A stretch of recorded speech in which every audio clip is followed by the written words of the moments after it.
आज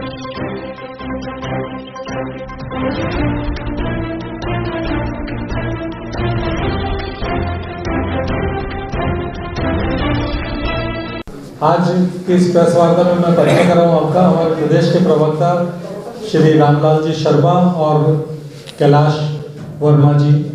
सबसे पहले मैं रामलाल जी से निवेदन करूँगा कि प्रेस वार्ता को संबोधित करें।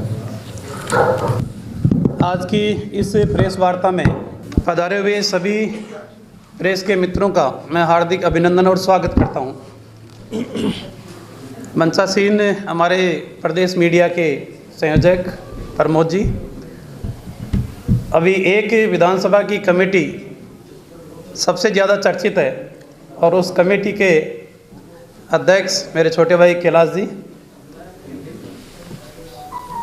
कई दिनों से कई प्रकार के मुद्दे प्रदेश के अंदर हमारी प्रतिपक्ष पार्टी और कई जनता भी उन मुद्दों के आधार पर भारतीय जनता पार्टी का क्या रुख है इस बारे में वो भी जानना चाहती है। कुछ मुद्दों का जिक्र मैं बाद में करूंगा, लेकिन सबसे ज़्यादा जो चर्चित मुद्दा अभी है अरावली का, उस मुद्दे के ऊपर मैं अपनी बात रखने से पहले आप सभी से भारतीय जनता पार्टी का और चाहे राजस्थान की सरकार हो चाहे केंद्र सरकार हो, दोनों सरकारों का रुख क्या है उसको मैं स्पष्ट करता हूं। तो मैं आपके माध्यम से राजस्थान की जनता के साथ साथ अन्य तीनों राज्य, हरियाणा हो, दिल्ली हो चाहे गुजरात हो, जो अरावली से जुड़े हुए हैं, उनको आश्वस्त करता हूं कि एक पत्थर भी अरावली का सरकार और संगठन अहित नहीं होने देगा। जन भावनाओं के खिलाफ जाकर कोई ऐसा कृत्य हो, ऐसा कभी नहीं होगा। और जिस आधार के ऊपर कांग्रेस भ्रम पैदा करने की कोशिश कर रही है, मैं चाहूँगा कि उसको ठीक तरीके से समझने की आवश्यकता है, क्योंकि कांग्रेस की फितरत रही है अनेकों मुद्दों के ऊपर सिर्फ और सिर्फ विरोध दर्ज कराना, तर्कों के आधार पर नहीं कुतर्कों के आधार पर वार्ता करना, जनता के अंदर इस तरीके से गुमराह करना कि जनता उनकी बातों को सच मानने लग जाए। अब मैं आपसे एक सवाल इस आधार पर करूंगा कि कांग्रेस ने नागरिकता संशोधन कानून का जमकर विरोध किया। कई वर्ष बीत जाने के बाद में भी आज आपको कोई व्यक्ति आकर यह कहा कि साहब नागरिकता संशोधन कानून की वजह से अमुक व्यक्ति का अहित हो गया, एक भी उदाहरण हमारे को इस तरीके का नहीं मिलता। लेकिन कांग्रेस ने उस के ऊपर भी भ्रम पैदा करने की कोशिश की। कांग्रेस ने एसआईआर के ऊपर भी भ्रम पैदा करने की कोशिश की। अब आप मुझे बता दो, एसआईआर का काम राजस्थान सहित अन्य प्रदेशों के अंदर चल रहा है। जो हमारे अधिकारी हैं वो अधिकारी जिस पार्टी के BLA 2 बने हुए हैं वो सारे के सारे अधिकृत हैं। वो गहनता के साथ वोटर लिस्ट का निरीक्षण भी कर रहे हैं। जहां आपत्तियां हैं वो आपत्तियां उनकी सुनी भी जा रही है।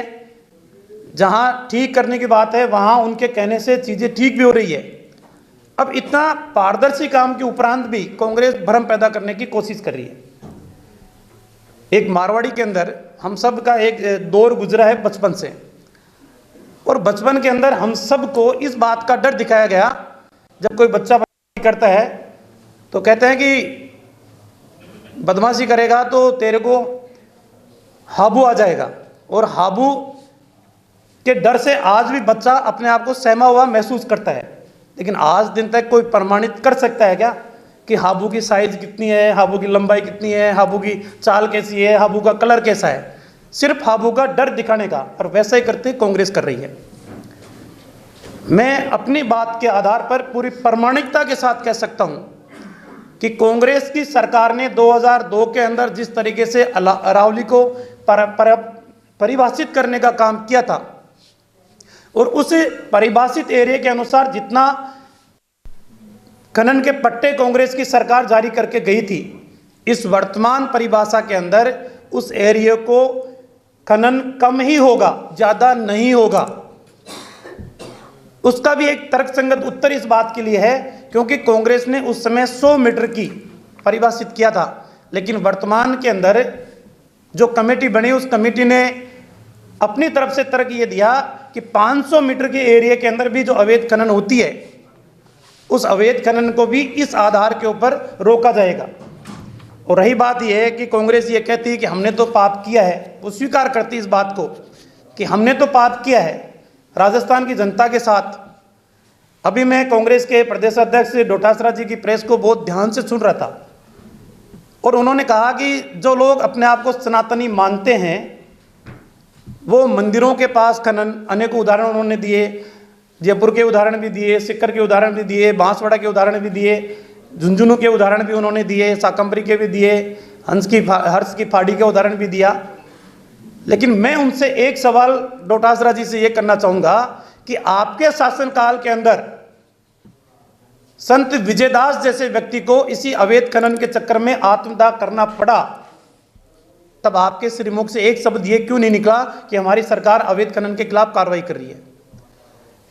केंद्र सरकार की भी और सुप्रीम कोर्ट की मंशा यही है कि क्षेत्र को परिभाषित तो आप कीजिए। आप एक प्लॉट खरीदते हैं, आपने प्लॉट की रजिस्ट्री करा ली, क्या जयपुर में रजिस्ट्री करा के और आप अजमेर में कब्जा करने के लिए चले जाओ कि साहब मैंने तो रजिस्ट्री करा रखी है, मैं तो अजमेर में ज़मीन खरीदी है, तो उसके अंदर रजिस्ट्री में परिभाषित किया जाता है उत्तर के अंदर अमुक व्यक्ति का मकान, दक्षिण के अंदर ये आम रास्ता, पूर्व के अंदर अमुक गार्डन, ये परिभाषित किया जाता है। भारत सरकार की और सुप्रीम कोर्ट की यही मंशा है कि कम से कम परिभाषित तो करो किस क्षेत्र को आप अरावली मानते हो और किसको नहीं मानते हो। आप सबके सामने मैं एक बात और कहना चाहूँगा कि सिर्फ और सिर्फ भारत सरकार और सुप्रीम कोर्ट की मंशा एक ही है, अवैध खनन के ऊपर प्रतिबंध लगे, नंबर 1। और दूसरा, जब तक कोई प्लान तैयार नहीं हो तब तक किसी प्रकार का कोई पट्टा किसी भी फर्म को जारी नहीं हो। अब इस तरीके का भ्रम पैदा किया जा रहा है कि जैसे सरकारों ने अनुमति दे दी हो। अभी मैं सुन रहा था कांग्रेस के प्रतिपक्ष के नेता ने कहा कि .19 के अंदर 68,000 का क्षेत्रफल आता है, इतनी क्षेत्र में माइनिंग शुरू कर दी जाएगी। अगर एक आवेदन किसी ने लगाया और सरकार ने एक आवेदन के ऊपर एक कदम चली हो तो उनकी बात जायज है, उनकी बात पे विश्वास करना चाहिए। लेकिन सिर्फ कल्पनाओं के आधार पे, भ्रम के आधार के ऊपर, साहब मैं तो गाड़ी नहीं खरीदूंगा, कि तुम गाड़ी क्यों नहीं खरीदोगे, कि साहब गाड़ी खरीदने के उपरांत सड़कों पे एक्सीडेंट होते हैं। तो आज दिन तक कोई इस आधार पे, इस मंशा के आधार पे कोई रुक पाया है कि साहब एक्सीडेंट होने से मैं कोई गाड़ी नहीं खरीदूंगा। सरकार ने और माननीय न्यायालय ने सिर्फ इतना कहा है, आप चिन्हित कीजिए। और दूसरी बात मैं कहना चाहूँगा, सरकार की, राजस्थान सरकार की, माननीय मुख्यमंत्री महोदय की स्पष्ट मंशा है, अरावली के अंदर एक पत्थर का नुकसान भी नहीं होगा, जो उन्होंने स्पष्ट किया। और मैं भी स्पष्ट कर रहा हूँ आपके सामने कि जितनी 2 साल के अंदर जो कार्रवाइयाँ हुई है उन कार्रवाइयों को भी प्रामाणिकता के साथ और आंकड़ों के साथ आपको बताना चाहूँगा कि हमारी सरकार ने अवैध खनन के माफियाओं के खिलाफ, अवैध खनन के खिलाफ कितनी कार्रवाई की है। 2 साल के अंदर 20,526 प्रकरण दर्ज किए गए। 2 साल के अंदर 211.26 करोड़ रुपए की राशि वसूल की गई। 2 साल के अंदर 2,228 एफआईआर दर्ज की गई। 2 साल के अंदर 1175 लोगों की गिरफ्तारी की गई। 2 साल के अंदर 19,744 वाहन और मशीनें जब्त की गई। और ये पूरे राजस्थान की कार्रवाई है अवैध खनन के खिलाफ। अब मैं वर्तमान सरकार 2 साल के अंदर अरावली क्षेत्र के अंदर जिन्होंने भी अवैध खनन करने की कोशिश की है वो आंकड़े भी मैं आप सबके सामने रखना चाहूँगा। 2 साल में अरावली के क्षेत्र में 10,966 प्रकरण दर्ज किए गए। 1,136.78 करोड़ रुपए वसूल किए गए।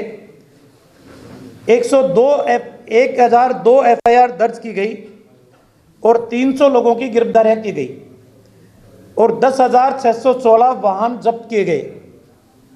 अब कांग्रेस के मित्र क्या जो हमने आंकड़े पेश किए हैं वो आंकड़े उनकी 5 साल की सरकार में भी अगर पेश कर सकते हैं क्या? जयपुर जिले के अंदर हीरापुरी महाराज का एक आश्रम है डूंगरी के अंदर, आज भी मैं प्रत्यक्षदर्शी हूँ कि महाराज ने कई दिनों तक अनशन किया, आंदोलन किया, सब जाके कांग्रेस के शासनकाल में जो लीज का पट्टा जारी किया गया था उसको निरस्त किया गया, उसको वापस लिया गया। तो जो लोग खुद का चरित्र दागदार है, खुद का दामन दागदार है, वो हमारे से पूछ रहे हैं कि आप ऐसा कर दोगे। स्पष्ट रूप से मैं आप सबको आश्वस्त करता हूं कि भारतीय जनता पार्टी की सरकार और भारतीय जनता पार्टी कभी भी इस पक्ष में नहीं रही कि प्रकृति के साथ खिलवाड़ हो।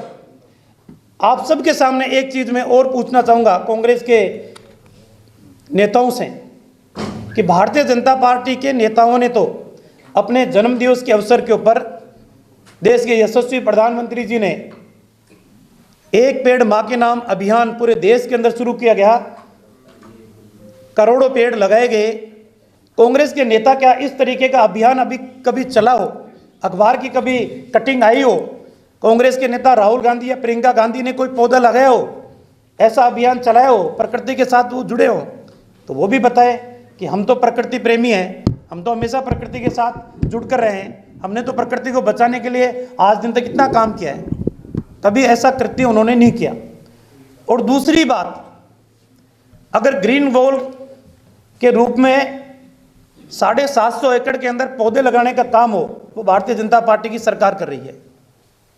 कैंपा के अंदर प्रकृति का संरक्षण करने का काम भारतीय जनता पार्टी की सरकार कर रही है। कांग्रेस अपने शासनकाल के दौरान एक उदाहरण तो प्रस्तुत करे कि हमारे शासनकाल के अंदर प्रकृति को बचाने के लिए हमने ये मुहिम चलाई, इतना काम किया। सिर्फ तुष्टीकरण की राजनीति के आधार पे भ्रम फैलाना और उस भ्रम के आधार के ऊपर लोगों को गुमराह करना, यही काम कांग्रेस का बचा है। मैंने जो कुछ बात कही है पूरी प्रामाणिकता के साथ और तथ्यों के साथ कही है।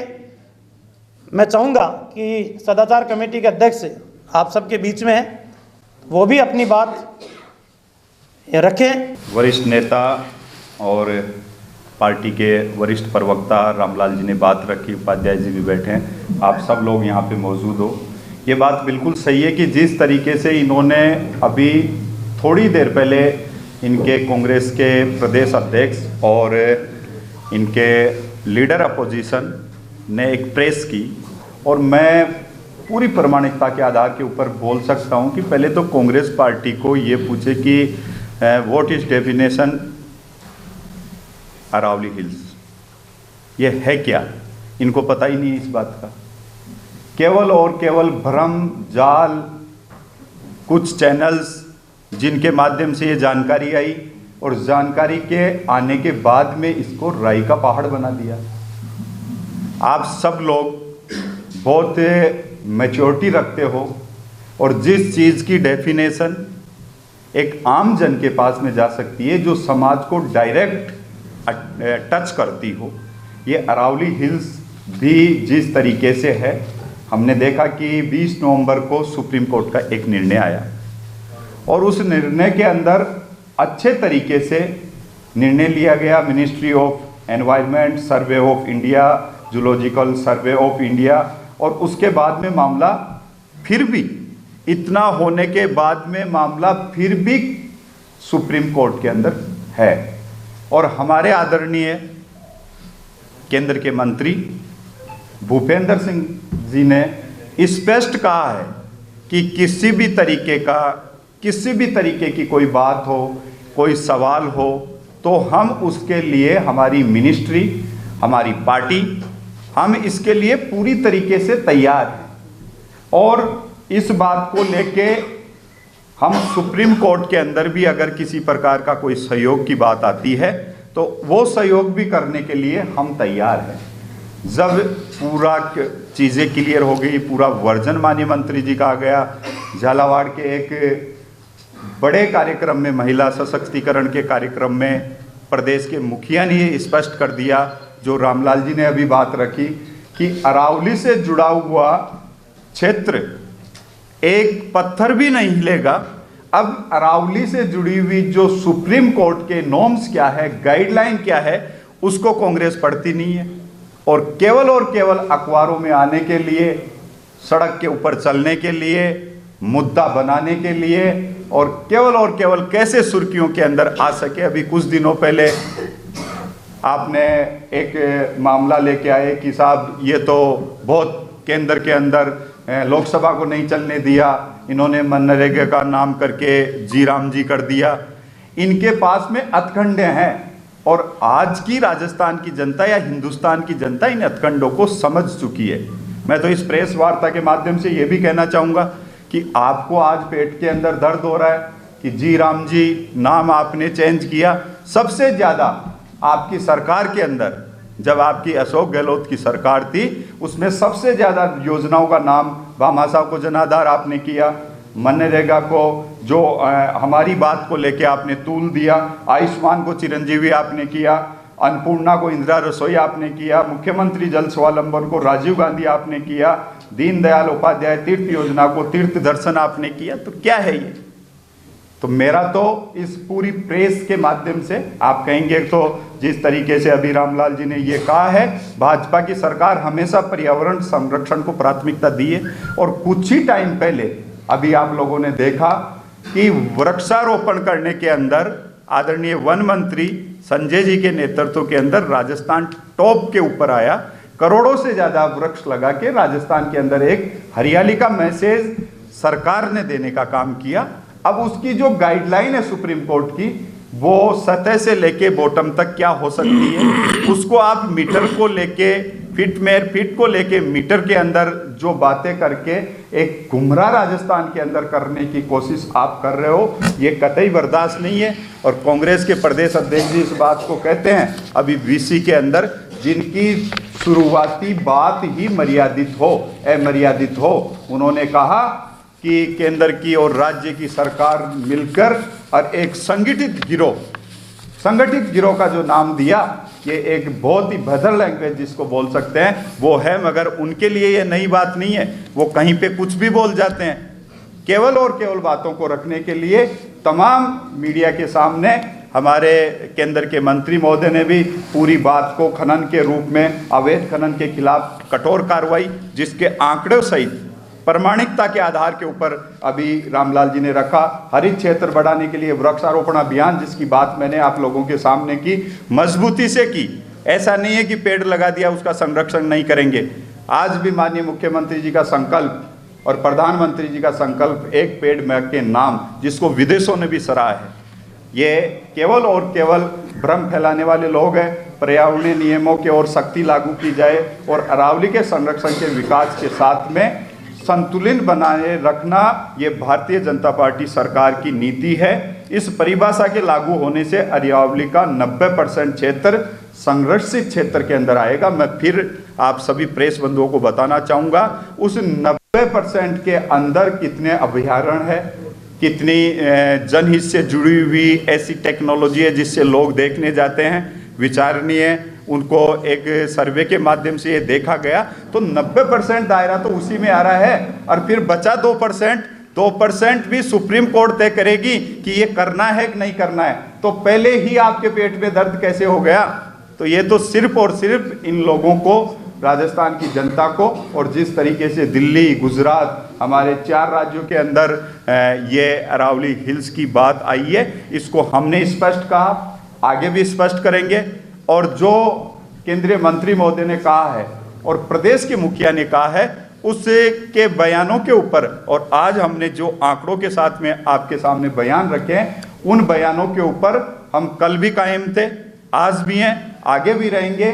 जिस तरीके से 2006 के अंदर ये नीति आई और नीति आने के बाद में सबसे ज़्यादा खनन पट्टे, जिनके टाइम के अंदर सबसे ज़्यादा खनन हुआ, वो अशोक गहलोत जी आज मीडिया के सामने आके चोरी सीना चोरी की बात कर रहे हैं कि चोरी भी करेंगे और सीना चोरी भी करेंगे। तो ये चलेगा नहीं। राजस्थान की जनता सब कुछ अच्छे तरीके से जानती है।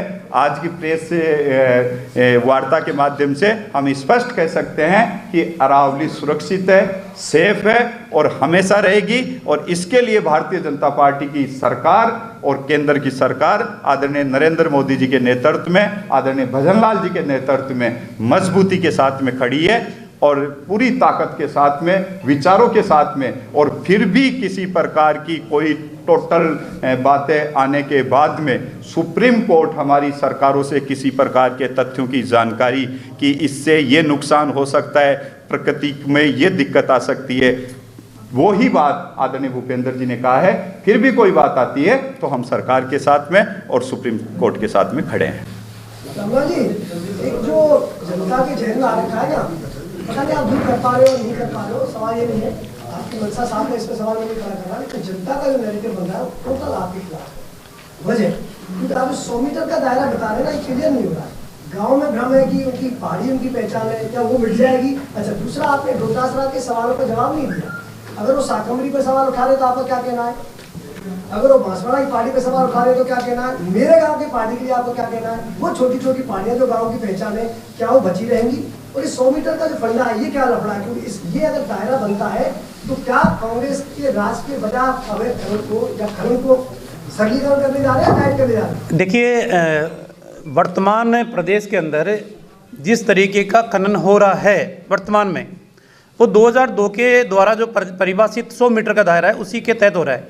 मैंने एक बात स्पष्ट कर दी, जो खनन हो रहा है 2002 की परिभाषा के आधार पे, जो तत्कालीन अशोक गहलोत जी की सरकार शपथ पत्र देकर गई थी, उससे अब आने वाले समय में खनन का एरिया कम होगा, बढ़ेगा नहीं। तो जब मैं कह रहा हूँ कि उससे एरिया कम ही होगा, क्योंकि उसके अंदर 500 मीटर का दायरा नहीं था कि आप उसमें खनन, उस 500 मीटर के दायरे में भी खनन हो रहा था। अब इस परिभाषित तरीके से 500 मीटर के दायरे में खनन बंद होगा, नंबर एक। दूसरी बात जो आपने कही कि शाकंभरी की बात कही और उन्होंने बांसवाड़ा की बात कही, जयपुर की बात उन्होंने कही, हर्ष पहाड़ी की बात उन्होंने कही, मैं पूरे विश्वास के साथ कह सकता हूँ ये सारे के सारे धार्मिक आस्था के केंद्र हो, चाहे हमारे पुरातत्व के बने हुए किले हो, चाहे हमारे मंदिर हो, चाहे हमारे सेंचुरी हो, ये सब सुरक्षित रहेगी, किसी प्रकार का इनमें हस्तक्षेप नहीं होगा।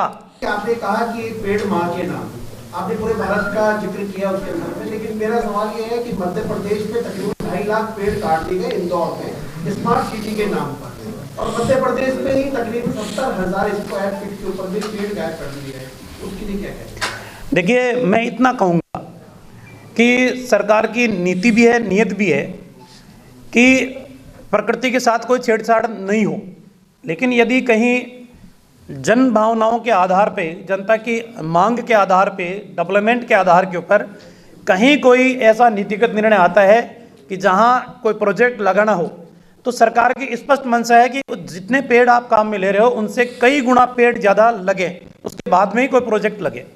और हमेशा भारतीय जनता पार्टी प्रकृति के साथ खड़ी रही है। प्रकृति को, जो हमारे सनातन के संस्कार है, प्रकृति को हमने पूजने का काम भी किया है, चाहे वृक्षों की हमने पूजा की हो, तो हमारी भावनाएं कभी भी प्रकृति के विरुद्ध हो ही नहीं सकती।